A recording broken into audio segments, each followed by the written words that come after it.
Test 2. You will hear a number of different recordings and you will have to answer questions on what you hear. There will be time for you to read the instructions and questions, and you will have a chance to check your work. All the recordings will be played once only. The test is in 4 sections. At the end of the test, you will be given 10 minutes to transfer your answers to an answer sheet. Now turn to Section 1. Section 1. You will hear a man interviewing a woman in the street about her use of transport. First, you have some time to look at questions 1 to 5.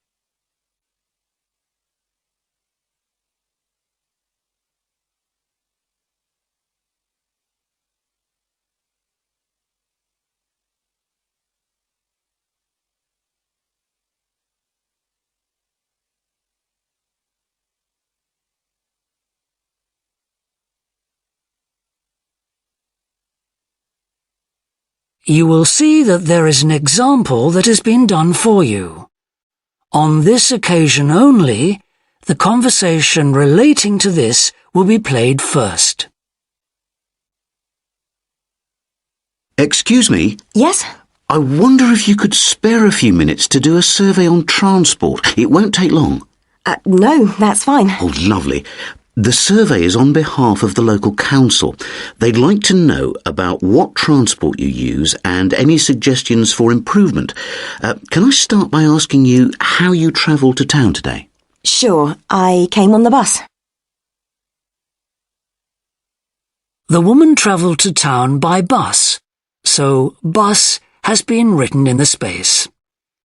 Now we shall begin. You should answer the questions as you listen, because you will not hear the recording a second time. Listen carefully and answer questions 1 to 5. Excuse me? Yes? I wonder if you could spare a few minutes to do a survey on transport. It won't take long. No, that's fine. Oh, lovely. The survey is on behalf of the local council. They'd like to know about what transport you use and any suggestions for improvement. Can I start by asking you how you travelled to town today? Sure, I came on the bus. Great. Now, can I get a few details about yourself? OK. What's your name? It's Louisa. Yes. Hardy. Can you spell that, please? Yes, it's Hardie. Great, thanks. And can I have your address? It's 19 Whitestone Road. Oh, right, I know that area. It's Bradfield, isn't it? That's right. Is the postcode GT7? It's actually GT8 2LC. Great. And could I ask what your job is? Are you a student? I've actually just finished my training. I'm a hairdresser. Oh, right. And one more question in this section. What is the reason for you coming into town today?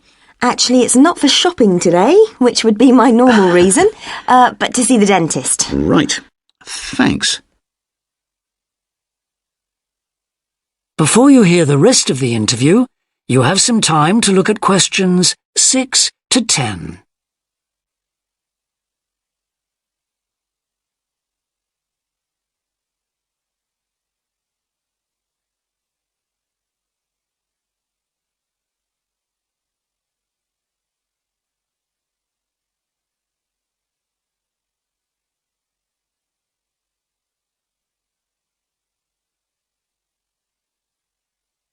Now listen and answer questions 6 to 10. Now, in this last section, I'd like you to give us some ideas about the facilities and arrangements in the city for getting to and from work. Any suggestions you have for improvements? Well, something I've thought about for some time is that when I do walk and I'm doing a later shift, I think the lighting should be better. Yes, good point. And of course, I think it's a real shame they've been cutting down on the number of footpaths. They should have more of those. Then people would walk more. Yes, right. And I don't think there are enough trains. That's why I don't use them. You have to wait so long. Thanks. And finally, I'd like to ask your opinion on cycling. As you may know, there's a drive in the city to get more people to cycle to work. Right. But we realise that there are things which the council, but also employers might do to help encourage workers to cycle to work. Yeah. Well, I have thought about it, and where I work there are no safe places to leave your bikes. OK. And also, I'd have to cycle uphill, and on a hot day I'd arrive at work pretty sweaty, so I think I'd need a shower somewhere at work. Right. And I suppose the last thing is that I wouldn't be all that confident about cycling on such busy roads. I think I'd like to see you offering training for that. You know, I'd feel a lot better about starting if that was the case. Well, that's very helpful. Thank you very much for your time. No problem. Bye. That is the end of section 1. You now have half a minute to check your answers.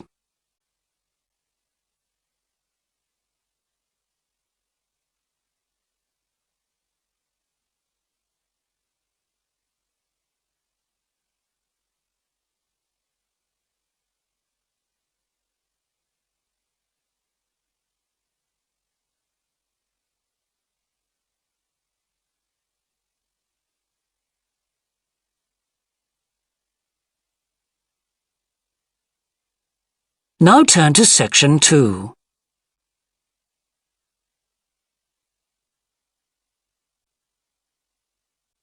Section 2. You will hear a representative of a city council giving information about 2 new facilities which are opening soon in the city. First, you have some time to look at questions 11 to 14.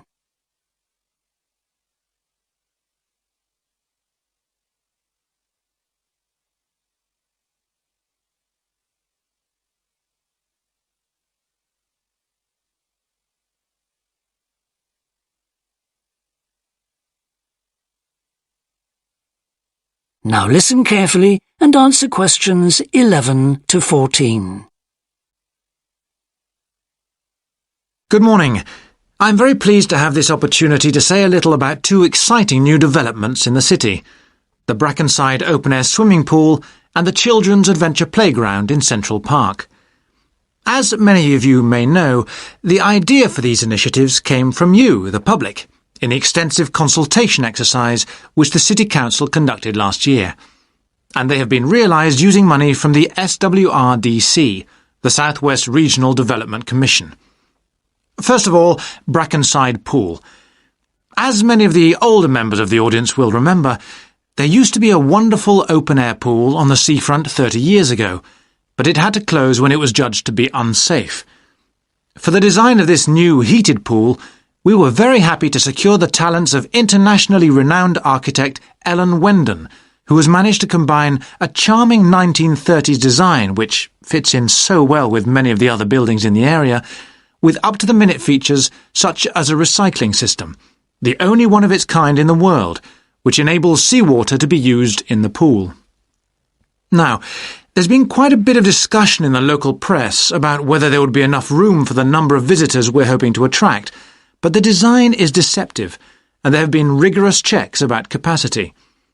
Also, just in case you were wondering, we're on schedule for a June the 15th opening date, and well within budget. A testimony to the excellent work of local contractors Hickman's.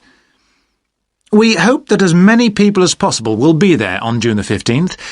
We have engaged award-winning actress Coral White to declare the pool open, and there'll be drinks and snacks available at the poolside. There'll also be a competition for the public to decide on the sculpture we plan to have at the entrance. You will decide which famous historical figure from the city we should have. Before you hear the rest of the talk, you have some time to look at questions 15 to 20.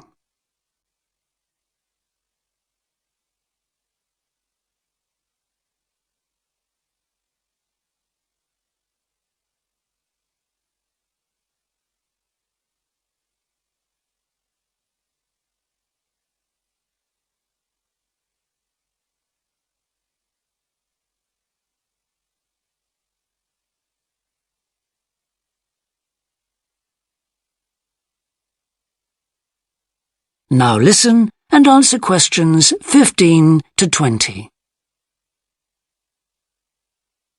And now, moving on to the Central Park Playground, which we're pleased to announce has just won the Douglas Award for Safety. The news came through only last week. The unique design is based on the concept of the global village, with the playground being divided into 6 areas showing different parts of the world, each with a representative feature. For example, there is a section on Asia, and this is represented by rides and equipment in the shape of snakes, orangutans, tigers and so on, fauna native to the forests of the region. Moving south to the Antarctic, we couldn't run to an ice rink, I'm afraid, but opted instead for climbing blocks in the shape of mountains. I thought they could have had slides for the glaciers, but the designers did want to avoid being too literal. Then on to South America, and here the theme is El Dorado, games replicating the search for mines full of precious stones. And then, moving up to North America, here there was considerable debate. I know the contribution of cinema and jazz was considered, but the designers finally opted for rockets and the International Space Station. Eastwards to Europe then, and perhaps the most traditional choice of all the areas, medieval castles and other fortifications. Then last but not least, moving south to Africa, and a whole set of wonderful mosaics and trails to represent the great rivers of this fascinating and varied continent. Now, the opening date for our global playground is the 10th of July, and again, we'd love to see you there. So, make a date and come and see this magnificent, original new amenity right in the heart of the city. That is the end of section 2. You now have half a minute to check your answers.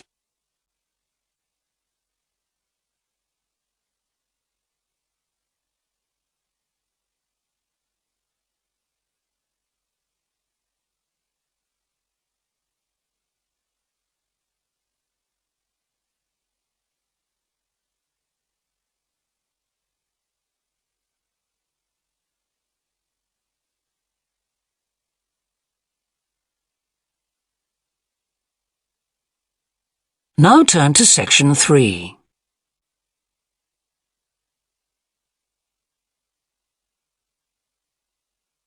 Section 3. You will hear 2 anthropology students called Victor and Olivia discussing their joint presentation about a Norwegian explorer called Thor Heyerdahl. First, you have some time to look at questions 21 to 24.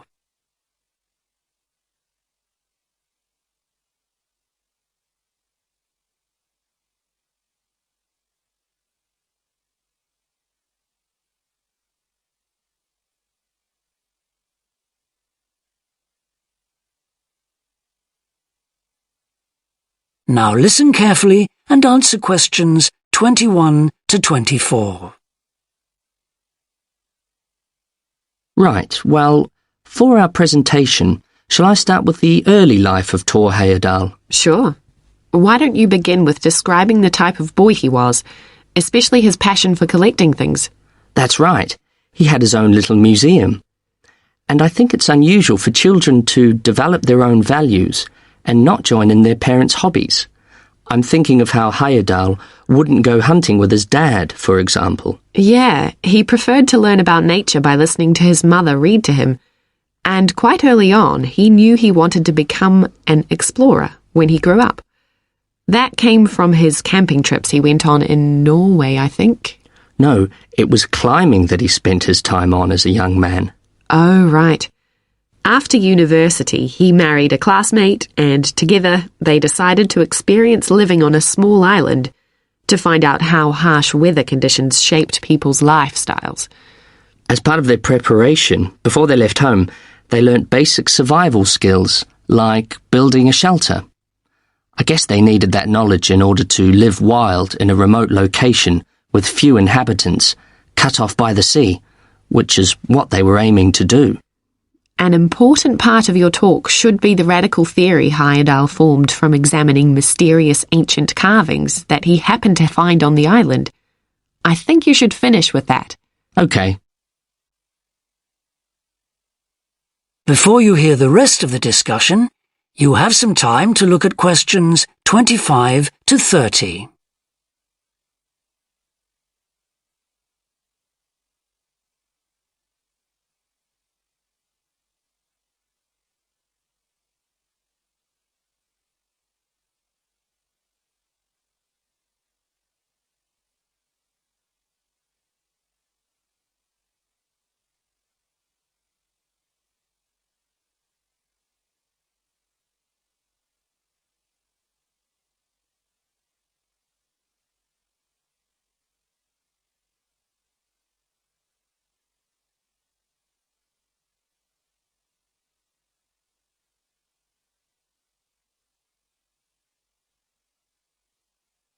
Now listen and answer questions 25 to 30. All right, Victor, so after your part, I'll talk about Thor Heyerdahl's adult life, continuing from the theory he had about Polynesian migration. Up until that time, of course, academics had believed that humans first migrated to the islands in Polynesia from Asia in the west. Yes, they thought that travel from the east was impossible because of the huge empty stretch of ocean that lies between the islands and the nearest inhabited land. Yes, but Heyerdahl spent ages studying the cloud movements, ocean currents, and wind patterns to find if it was actually possible. And another argument was that there was no tradition of large shipbuilding in the communities lying to the east of Polynesia. But Heyerdahl knew they made lots of coastal voyages in locally built canoes. Yes, or sailing on rafts, as was shown by the long voyage that Heyerdahl did next. It was an incredibly risky journey to undertake. Sometimes I wonder if he did that trip for private reasons, to show others that he could have spectacular adventures. What do you think, Olivia? Well, I think it was more a matter of simply trying out his idea, to see if migration from the east was possible. Yes, that's probably it. And the poor guy suffered a bit at that time because the war forced him to stop his work for some years. Yes. When he got started again and planned his epic voyage, do you think it was important to him that he achieve it before anyone else did? I haven't read anywhere that that was his motivation. The most important factor seems to have been that he used only ancient techniques and local materials to build his raft. Yes. I wonder how fast it went. Well, it took them 97 days from South America to the Pacific Islands. And after that, Heyerdahl went to Easter Island, didn't he? We should mention the purpose of that trip. I think he sailed there in a boat made out of reeds. No, that was later on in Egypt, Olivia. Oh, yes, that's right. But what he wanted to do was talk to the local people about their old stone carvings and then make one himself to learn more about the process. I see. Well, what a great life. Even though many of his theories have been disproven, he certainly left a lasting impression on many disciplines, didn't he? To my mind, he was the first person to establish what modern academics call practical archaeology.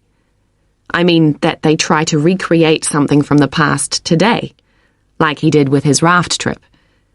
It's unfortunate that his ideas about where Polynesians originated from have been completely discredited. Yes. Right, well, I'll prepare a PowerPoint slide at the end that acknowledges our sources. I mainly used The Life and Work of Thor Heyerdahl by William Oliver. I thought the research methods he used were very sound, although I must say I found the overall tone somewhat old-fashioned.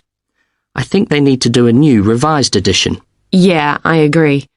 What about the subject matter? I found it really challenging. Well, it's a complex issue. I thought the book had lots of good points. What did you think of the illustration? That is the end of section 3. You now have half a minute to check your answers.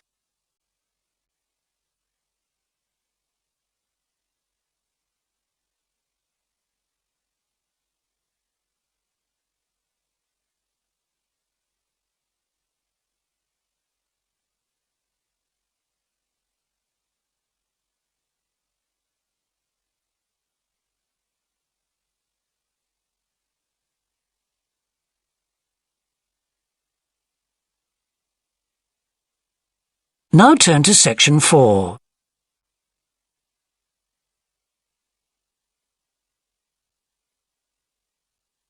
Section 4.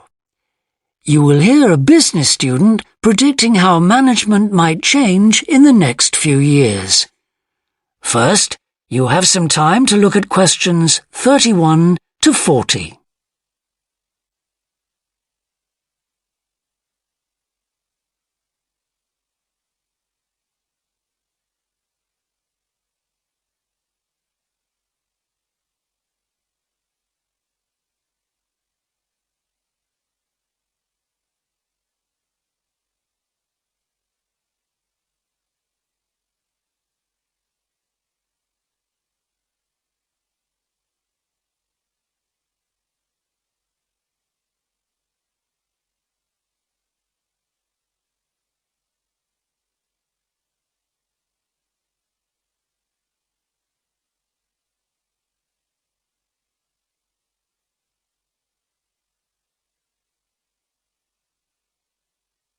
Now listen carefully and answer questions 31 to 40.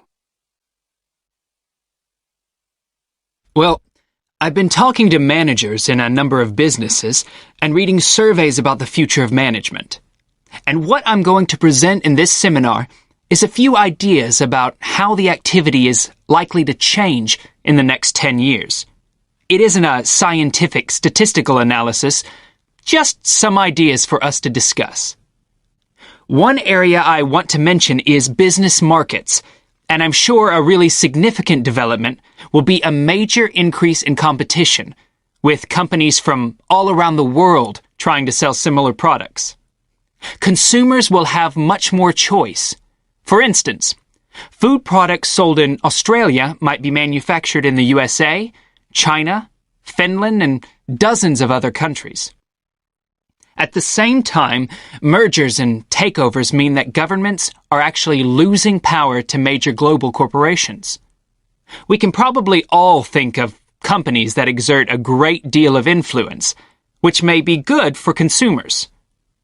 A third point I want to make about markets is that in the rapidly expanding economies, such as India, China, Brazil, and Russia, demand is growing very fast. This is putting pressure on resources all over the world. I think businesses are becoming more open to external influences. In particular, companies are consulting customers more and more before making their business decisions. Companies are finding out what they want and providing it, instead of making products and then trying to sell them, which is the model of years ago. Another influence is that concerns about the environment will force manufacturers to extend product life cycles to reduce the amount of pollution and waste. And, in some cases, regulation will need to be strengthened. Many societies are much more fluid and democratic, and the structure of companies is changing to reflect that. I think we're going to see a greater emphasis within companies on teams created with a specific project in mind. And when they're completed, the teams will be disbanded and new ones formed. More and more people see work as simply one part of their lifestyle, and not the most important one. And as the workforce is shrinking in some countries, businesses are having to compete for staff instead of being able to choose among a lot of applicants. Typical examples that will attract and retain staff are traditional ones like flexible hours and, something that has been made possible by advances in technology, remote working, with people based at their home, abroad, or almost anywhere they choose.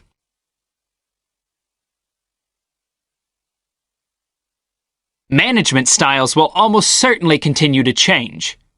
Senior managers will require a lot more than the efficiency that they've always needed.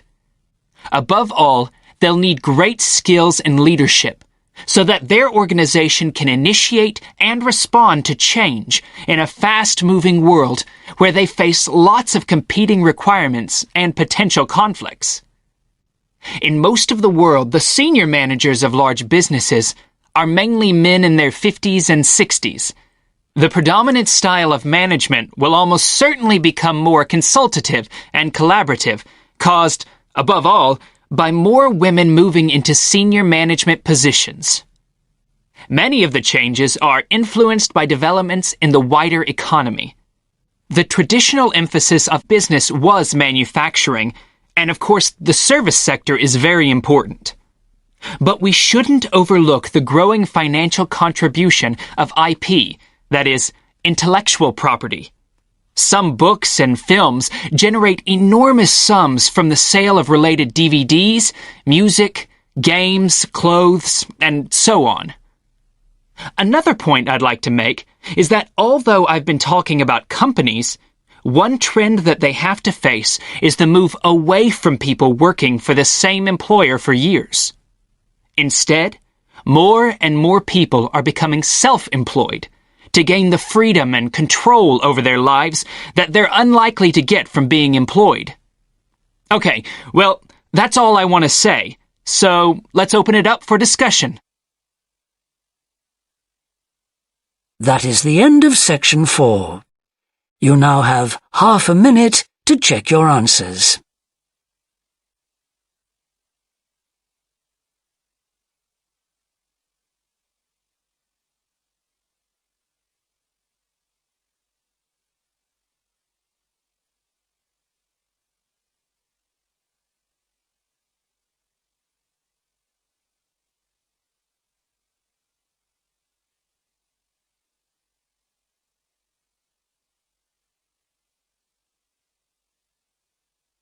That is the end of the listening test. In the IELTS test, you would now have 10 minutes to transfer your answers to the answer sheet.